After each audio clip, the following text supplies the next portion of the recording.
probably going to be one of the first states to repeal the Common Core standards.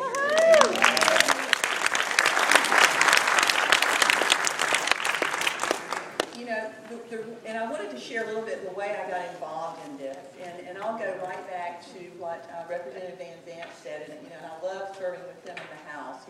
He's a great representative to have, and a very spiritual man in the House. And there are times when I look over, and Representative Van Zandt is on his knees on the House floor praying before we take a vote.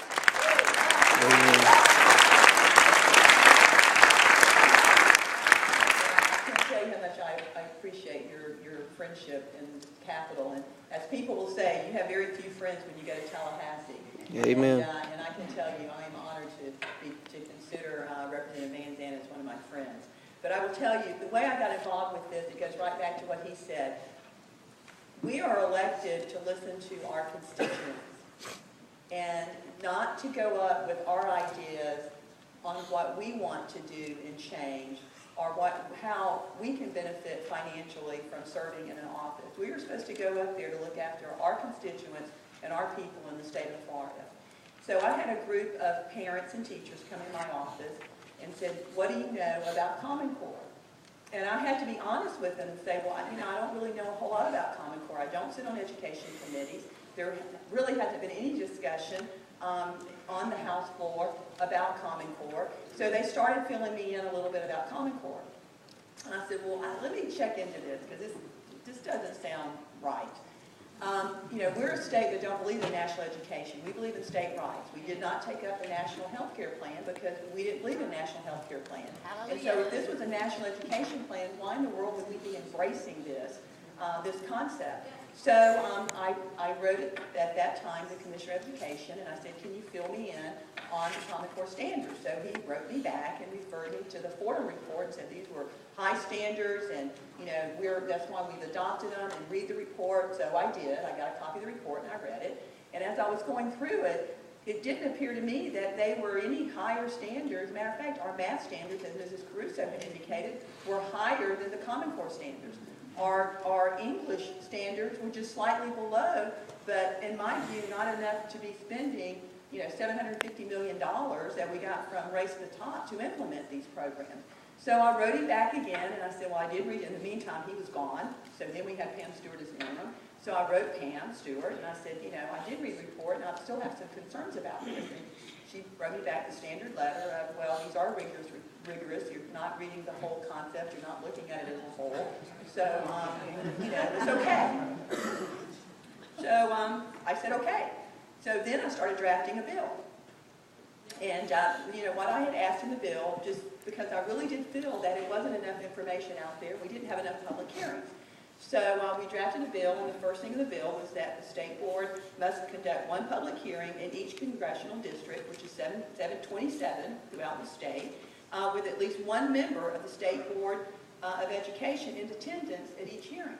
Because if they are the ones that are approving and have the authority to adopt standards, they should be listening and hearing what the parents are having to say and what the teachers are having to say about those standards.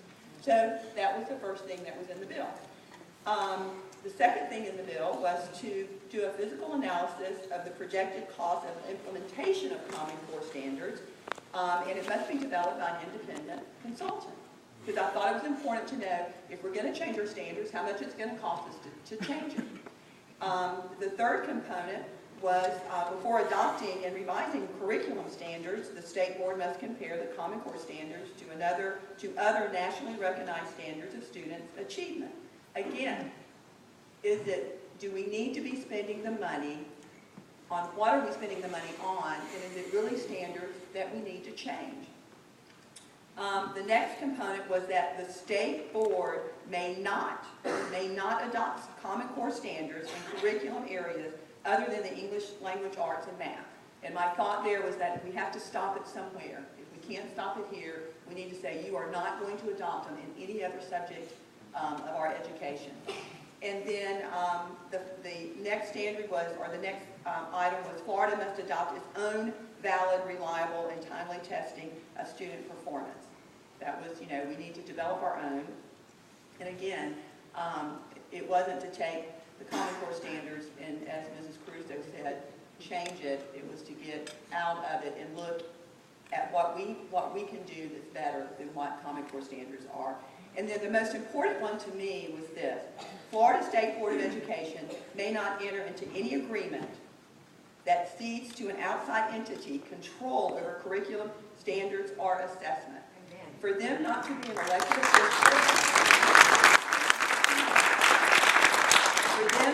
elected official, and have the authority to adopt standards that affect our children was beyond me how they had that control.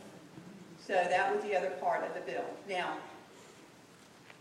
after I filed the bill, and I will tell you, people started hearing, and groups like you are the ones that started the movement, and like Dr. Efren and Randy and Mrs. Caruso. Those are the ones that started this effort to get the information out there. Information is power, and so that's why it's really important that you get the information out there. So then Governor Scott, and I do have to praise Governor Scott. He has done a great job in our state. Governor Scott did do an executive order, and what he did do was require 3 hearings. Well, 3 hearings is better than none. So we had the 3 hearings, and I did attend 2 of those hearings throughout the state. We had one in Tampa, one in Davie, Florida, and then there was one in Tallahassee. I did not go to the one in Tallahassee, but I went to the one in Davie and in Tampa. And Karen was also there for them. And it was an outcry. And I don't care what the newspaper picked up or what was reported, but there was more people in attendance there that was against Common Core than people that were there in favor of Common Core.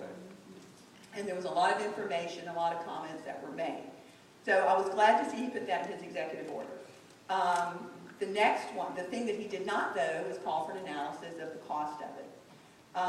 The next thing he did was we did take us out of park assessment, which I praised him for that, and that also was in my bill, which the Speaker of the House and the Senate President had also called for us to go out of the park assessment as well, and that was also in his executive order. So, so as we're going in the right direction, and I really do believe that our state leaders do think that we're going in the right direction. They are making changes, and I think really true in their heart, they think this is the right thing to do, but we're just agreeing to disagree on this issue.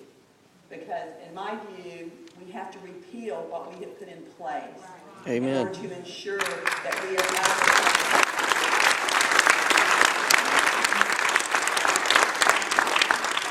So with that, I will close. I look forward to the questions that you guys may have, and I really do appreciate you allowing me this opportunity to come speak with you.